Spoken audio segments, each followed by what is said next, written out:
Assalamualaikum warahmatullahi wabarakatuh. Halo guys, selamat datang dengan channel BKS Official. Nah, apa kabarnya hari ini nih? Semoga selalu sehat-sehat semua ya. Kali ini channel BKS akan menayangkan video tentang animasi korban pelecehan seksual. Oh iya, sebelum menonton video ini lebih lanjut, jangan lupa like, comment, and subscribe supaya kami lebih semangat lagi untuk membuat video-video yang menarik lainnya. Selamat menonton ya guys. Pelecehan seksual adalah perilaku pendekatan-pendekatan yang terkait dengan seks yang tak diinginkan, termasuk permintaan untuk melakukan seks dan perilaku lainnya yang secara verbal ataupun fisik merujuk pada seks. Pelecehan seksual dapat terjadi di mana saja, baik tempat umum seperti bis, pasar, sekolah, kantor, maupun di tempat-tempat sekolah keagamaan seperti di pesantren. Memang tidak semua orang berperilaku jahat dan punya niat buruk, tetapi kita tidak pernah tahu apa yang mereka inginkan lakukan. Apakah mereka akan bertindak kriminal atau melakukan pelecehan seksual? Jadi, tetap waspada dan peka terhadap sekitarmu.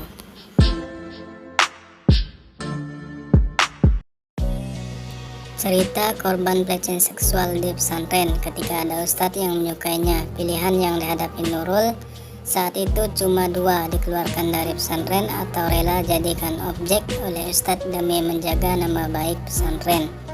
Pilihan yang dihadapi Nurul saat itu cuma dua, dikeluarkan dari pesantren atau dijadikan objek oleh ustadznya. Nurul masih ingat bagaimana dirinya selalu dijadikan contoh sebagai objek seksual oleh salah satu pengurus pondok tempat dia nyantri. Ketika menghadapi kejadian tak menyenangkan itu, tidak ada yang bisa dilakukan kecuali menutup wajah dengan jilbab sambil menahan rasa malu. Ada juga rasa marah, tetapi ia tidak mampu berbuat apa-apa. Biasanya, setiap habis zuhur, para santri mengaji secara berjamaah di sebuah aula besar yang berada di tengah kompleks pesantren itu. Jarak antara santri putra dan santri putri hanya berhalang oleh papan tipis yang dilapisi hijab. Itu artinya tidak boleh ada interaksi antara santri laki-laki dan santri perempuan. Beda halnya dengan ustadz yang mengampu kajian, biasanya posisi yang diambil berada di tengah sehingga semua santri bisa terpantau. Namun kajian setiap siang itu terasa berbeda sejak ada santri putri baru bernama Nurul. Sejak Nurul hadir, salah satu ustadz yang mengajar kitab Safinah terlihat jelas tertarik dengannya, padahal jarak usia keduanya terpaut jauh. Bahkan bisa dikatakan Nurul saat itu masih di bawah umur. Hari demi hari aksi sang ustadz semakin menggila. Selain nama Nurul yang selalu dilibatkan ketika ada contoh cerita, dipanggil berkali-kali namanya dengan nada menggoda di depan umum, bahkan sampai mengirim surat cinta. Bahkan Nurul mendengar kalau ustadz itu sampai mengancam jika ada santri lain yang menyukai Nurul. Meski sudah ditolak berkali-kali, ternyata usahanya tidak gentar sampai membuat Nurul menangis ketakutan hampir setiap hari. Andai kata pada tahun tersebut isu kekerasan seksual di pesantren mulai didengar, atau para santri bisa mendapat akses belajar mengenai kekerasan seksual, mungkin Nurul bisa lebih berani bersikap. Nurul akhirnya bisa menuntaskan pendidikan pesantrennya dalam waktu 3 tahun. Tapi selama 3 tahun itu juga ia harus menjalani hari-hari yang berat. Ia yang saat itu baru berusia belasan harus menghadapi kecemasan dan rasa takut setiap hari. Marah, tapi tidak kuasa melawan sikap tak menyenangkan yang dilakukan sang ustadz. Nurul bercerita saat ia mengenyam pendidikan di pesantren. Pola interaksi yang diciptakan sangat terbatas. Santri laki-laki dan santri perempuan tidak boleh bertemu atau bertatap muka dengan sengaja. Akan tetapi, untuk pengajar sendiri mayoritas laki-laki.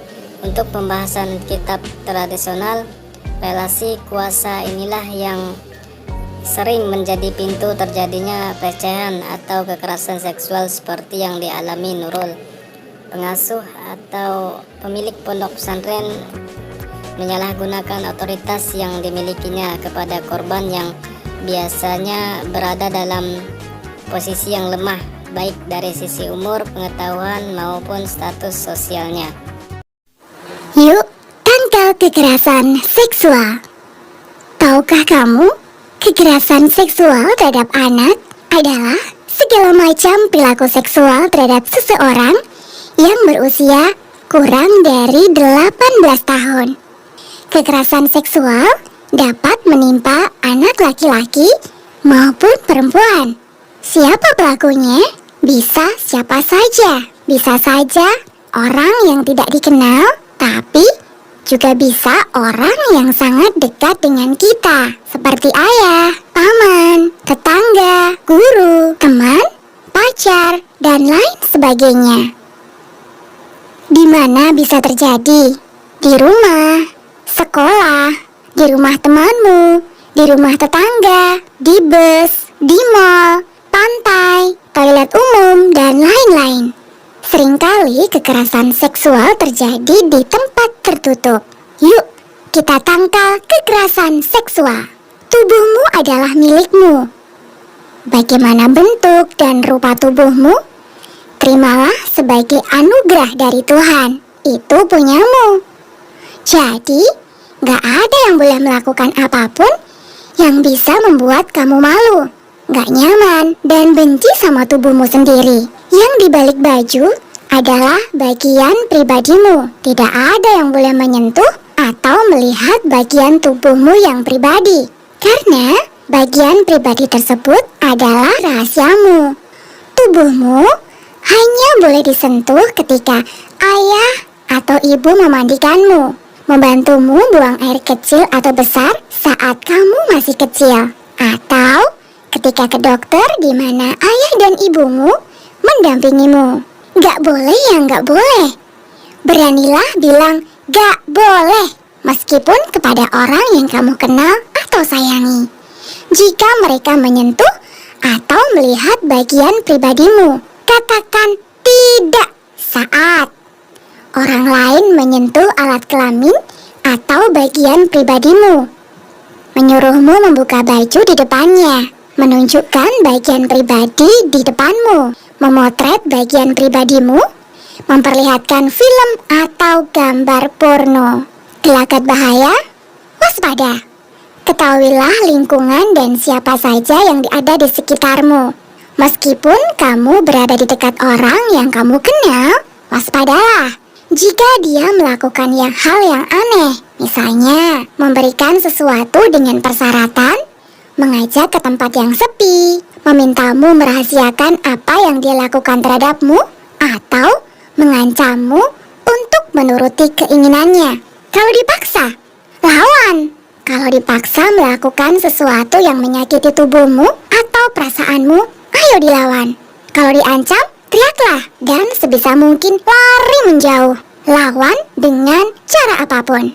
Ketika terjadi kekerasan seksual, ceritakan kepada orang tua atau orang dewasa yang kamu percaya. Jangan merasa bersalah, karena itu bukan salahmu.